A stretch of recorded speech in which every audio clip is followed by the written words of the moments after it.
The ERi-TV news broadcast crew and I, Dalit Haya, are now ready for your daily news briefing at 10:30 local time. But first, let us catch up with the major headlines.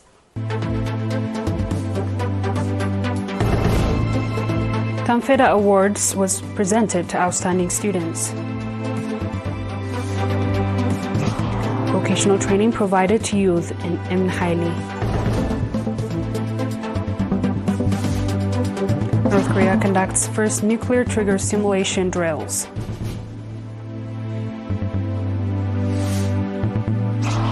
Asia hits hardest by climate weather disaster in 2023.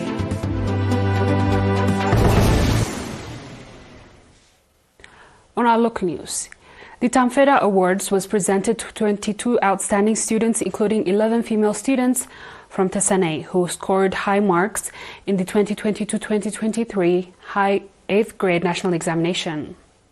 The awards ceremony was held in conjunction with the National Union of Eritrean Youth and Students Organization Week from 18th to 20th April. Mr. Meles Gabrai, head of the union branch in the subzone, stated that the objective of the annual award is to encourage outstanding students and motivate their peers.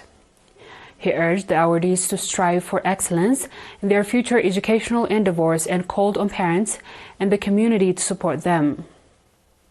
Mr. Srafiel Kflegergis, head of the education office in the subzone, highlighted that the students' success results from their hard work as well as support from parents and teachers, and encouraged the students to seize the educational opportunities provided. Mr. Marikos Grmatzion, acting head of the union branch in Gashbarka region, noted that the TEDA Award is initiated in 2014 and has since honored 86 students, including 33 female students. Mr. Siyum Gabreyesus, administrator in the subzone, emphasized the importance of strong stakeholders' participation for the awardees' sustainability.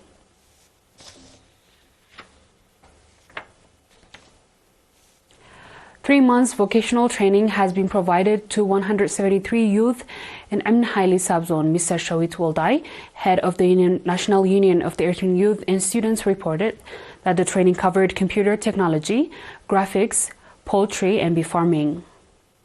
Mr. Girmay Gabru, head of the union branch in the southern region, encouraged the trainees to use the skills they have acquired to improve their livelihood. Mr. Hasf Adu, acting administrator of the subzone, stated that the training is part of the ongoing effort to enhance the overall capabilities of youth and urged all stakeholders to increase their involvement in this initiative.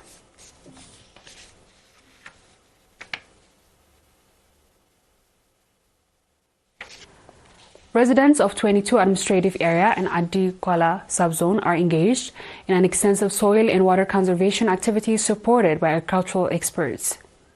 Mr. Olda Mikael Saha, soil and water conservation expert, said that the program is being carried out at arable and pastoral land and commended the strong participation of the residents are demonstrating.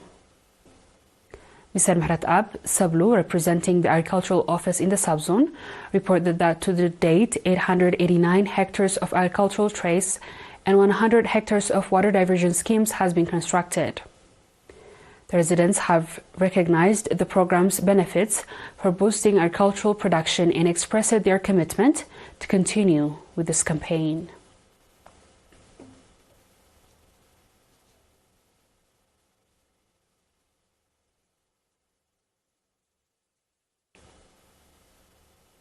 The viewers will be back with the international news shortly. Stay tuned.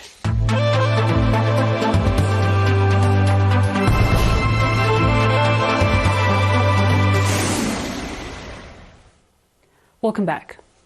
North Korea carried out its first nuclear counterattack drills to stimulate its nuclear trigger management system, guided by leader Kim Jong-un, as a clear warning to its enemies, state news agency KCNA said yesterday. North Korea fired several short-range ballistic missiles on Monday towards the sea off its coast, South Korea's military said. As part of the testing and the nationwide nuclear management system, called Nuclear Trigger and its artillery force joined the country's first such drills on Monday in a show of diversified nuclear capabilities and protest against the U.S. and South Korean provocative and invasive military exercise. According to the state media, Kim highly praised the readiness of the world's best tactical nuclear attack weapons, expressing satisfaction with the drills.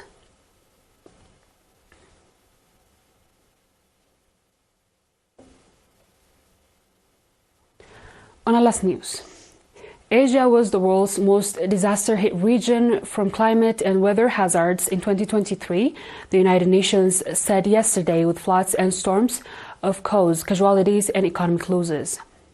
Global temperature hit record highs last year, and the UN's Weather and Climate Agency said Asia was warming at a particularly rapid phase.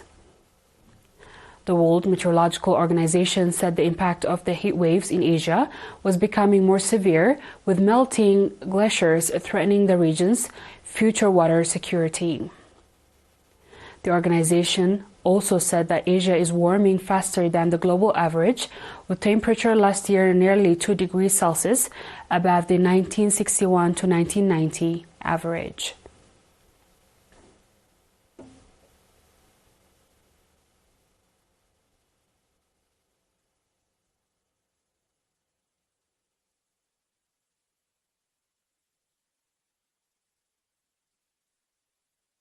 Dear viewers, we've come to the end of tonight's news. Let's have a quick recap of the headlines. TEDA Award presented to outstanding students.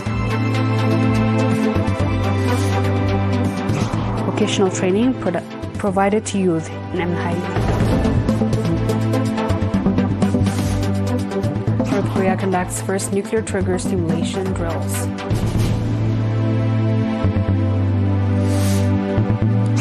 Asia hits hardest by climate and weather disaster in 2023.